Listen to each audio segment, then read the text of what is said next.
शाळा, तुमची, माझी, आपली शाळा, आपलीशी वाटणारी आणि आपलंसं करवून घेणारी शाळा.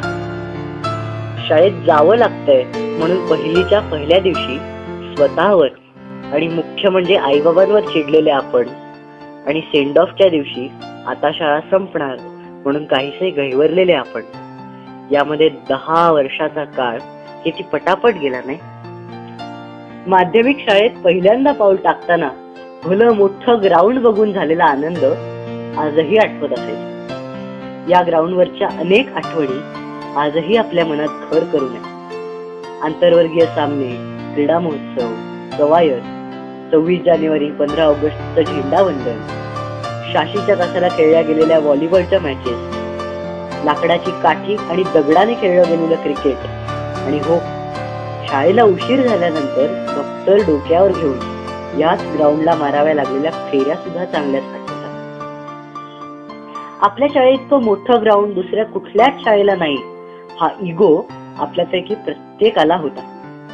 आणि यावर्षी बांधकामामुळे हेच ग्राउंड अक्षरशः अर्ध झालं, आणि काय यार, साला हे याच वर्षी व्हायला हवं होतं, हे असं आपल्यापैकी प्रत्येकाने म्हटलंय. 8-8च्या वर्गाजवळच्या कट्ट्यावर बसून परीक्षेच्या वेळेला हा संवाद ओळखीचा वाटला असेल आपल्याला. काय रे, अभ्यासाची काय हालत आहे? काय नाही रे, 5 धडे ऑप्शनला टाकलेत, बाकी झालाय सगळा अभ्यास, काय टेन्शन घ्यायचं, असंही म्हटलंय आपण. थोडं पुढे गेल्यावर आपल्याला दिसतो तो टिळकांचा पुतळा. अगदी 7वी-8वी पर्यंत त्या पुतळ्याला आपल्यापैकी बरेच जण कितीही घाईत असले तरी आपोआप थांबून नमस्कार करायचे. मग तिथून डाव्या बाजूला वळलं की दिसायचे ते 5वीचे आणि 8वीचे वर्ग. त्याबद्दल काय बोलणार हो? प्रत्येकासाठी त्याचा वर्ग हा एक जिव्हाळ्याचा विषय. त्या वर्गाने आपल्याला अनेक गोष्टी दिल्या. जीवाला जीव देणारे मित्रमैत्रीण दिले. प्रसंगी थट्टा मस्करी आणि मुस्तीत वेळ घालवणारी मुलं.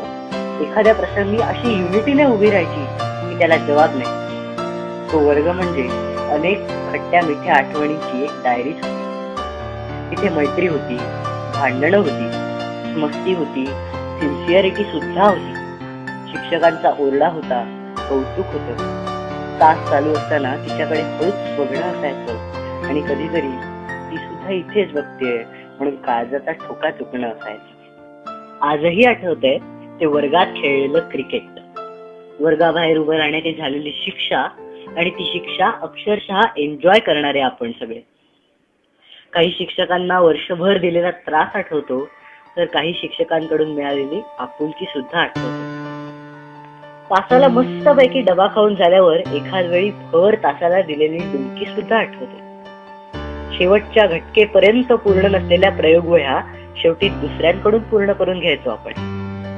कितीही काहीही मोठं प्रकरण झालं तरी वर्गातलं कोणीही पुन्हा एकाचं नाव कधीच घेत नसे. खरंच तो वर्ग म्हणजे आपलं दुसरं एक कुटुंबच असायचं. तळमजल्यावरची आणखी एक गोष्ट म्हणजे लायब्ररी. पण त्या लायब्ररीत काही जणांनी चुकून सुद्धा पाऊलही टाकलं नाही, हेही तितकंच खरं. फक्त परीक्षेच्या वेळी तिथे वया पुस्तकं उघडून बसलेल्या मुलं मुलींचा दणका असायचा. लायब्ररीच्या बाजूलाच असतं ते सभागृह. जर आपल्याला कधीतरी त्या सभागृहात जायला आवडत असेल तर ती गोष्ट म्हणजे ट्रिपच्या आदल्या दिवशीची मीटिंग. बाकी काही फारसा इंटरेस्ट नसायचा आपल्याला त्या. पण त्या ट्रिपच्या वेळेला आपल्याला त्या सभागृहात जायला जेवढं आवडलं तेवढं कधीच नाही आवडलं. असो, जर आपण पुन्हा टिळकांच्या पुतळ्यापाशी आलो की उजव्या बाजूला असतात ते 1 ते 5चे वर्ग, आणि त्याच्या बाजूला ती एनसीसी रूम. खर तर ती रूम तिथे आहे हे माहीत नसलेले सुद्धा काही जण असतील. आणि त्याच्या बाजूला असतं ते मुलांचे टॉयलेट. त्याच्याविषयी आणि त्याच्या भिंतीवरच्या मजकुराविषयी सुज्ञास अधिक सांगण्याचा लगे. असो, तर पुन्हा आपण आलो टिळकांच्या पुतळ्यापाशी. तिथल्या शोकेस मध्ये वार्षिकोत्सवाचे किंवा तत्सम काहीतरी फोटो लावलेले असतात, आणि त्याच्या बरोबर वरती फोटो असतो तो शाळेलाच नाही तर शाळेच्या विटेला अभिमान वाटावा अशा कॅप्टन विनायक गोरेचा. नंतर दिसायचे ते वरच्या मजल्यावर जाण्यासाठीचे जिने. या जिन्यावरून धक्का बुक्की करून चढण्यात जी मजा होती ना, ती बोरिवली लोकल मध्ये चढल्याचा फील द्यायची. वर चढल्यावर दिसायचा तो वैज्ञानिक माहिती लिहिलेला फळा. काही लोक तो वाचायला थांबायचे, तर काही त्याच्याकडे बघून न बघितल्यासारखं करायचं. तर पहिल्या मजल्यावर बरीच खाई आणि नाही म्हटलं तरी थोडस तणावाचं वातावरण असायचं, कारण तो मजला होता शिक्षक कक्षेचा. त्याही मजल्यावर दोन बाजूला दोन फळे असत. त्याच्यावर वाकसर चित्र काढायचे आणि माहिती लिहायचे. ती माहिती कोणी वाचत असेल नसेल माहिती नाही, पण त्याच्यावरची चित्र मात्र बघणाऱ्याच्या नजरेतून कधीच सुटत नसत. तिथून उजव्या बाजूला वळलं की शिक्षकांची एक आणि शिक्षिकांच्या दोन कक्षा. काही जण तिथे निर्धास्तपणे शिक्षकांशी बोलत, तर काही मात्र त्याच्या जवळपास फिरकायला सुद्धा घाबरत असत. जर ग्रुपने तिथे आलो तर एखाद्या धीट पोराला पकडून, जा रे बाबा तू जाऊन बोल काय ते बघ, असं आपण करायचो. शिक्षक कक्षाच्या पुढे असायचं ते भूगोल दालन. कुठल्याही कार्यक्रमाची तयारी इथेच केली जायची. त्यामुळे प्रॅक्टिस करता करता टाइमपास किंवा टाइमपास करता करता प्रॅक्टिस करण्याचं ते एक हक्काचं ठिकाण. त्या ठिकाणी पेपर तपासले जायचे, त्याच्यामुळे त्या वेळेला त्याच्या जवळपास फिरकण्याची सुद्धा बंदी. त्या मजल्यावरून वर गेलं की दिसायचे ते 6वीचे आणि 9वीचे वर्ग. नंतर आणखीन वर गेल्यावर दिसायचे ते 7वीचे आणि 10वीचे वर्ग. आणि त्याच्या वरचा मजला मात्र बहुतेकांचा लाडका मजला.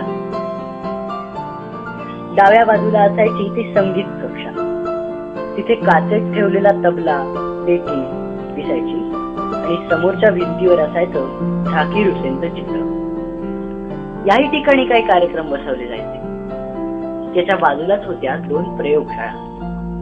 तिथे कसली कसली केमिकल्स ठेवलेले असते. प्रयोगशाळेत शांतता राखा हा नियम आपल्यापैकी अनेकांनी नुसता वाचला आणि सोडून दिला.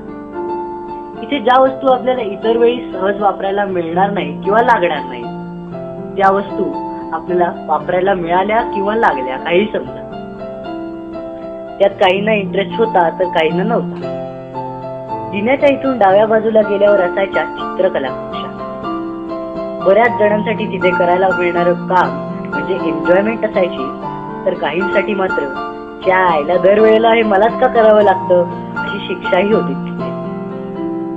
शाळेतल्या सगळ्या कक्षांमध्ये आपली सगळ्यात आवडती खोली म्हणजे संगणक कक्षा, कारण ऑब्व्हियसली त्यात एसी होता.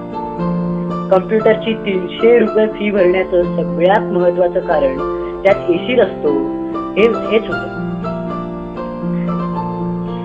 तिथलं प्रॅक्टिकल जरी चांगलं असलं तरी तिथे लिहित बसायला मात्र जाम कंटाळा यायचा, हे तितकंच खरं. शाळेतल्या सगळ्या खोल्यांमध्ये सगळ्यात जास्त पॉश अशी खोली तीच होती. खरंच शाळेतल्या एकेका कोपऱ्याशी आपल्या किती आठवणी जुळल्यात नाही. खरंच शाळेने आम्हाला स्वतःची ओळख शोधायला शिकवलं. घराच्या 4 भिंतींच्या बाहेरचं स्वतःच असं एक विश्व दिलं. अनेक प्रसंगी मित्राच्या खांद्यावर असणाऱ्या हातात एक प्रकारचं बळ दिलं. उद्या ही इमारत असेल नसेल माहित, या ठिकाणी मुलं तीच असतील, शिक्षक तेच असतील, अभ्यासही तोच असेल, पण गावाच्या जुन्या घरासारखी वाटणारी ही इमारत मात्र जमीनदोस्त झालेली आहे. पुन्हा दिसेल का त्याच जागी टिळकांचा पुतळा? पुन्हा त्या सायकल स्टँडवर करता येईल टाइमपास?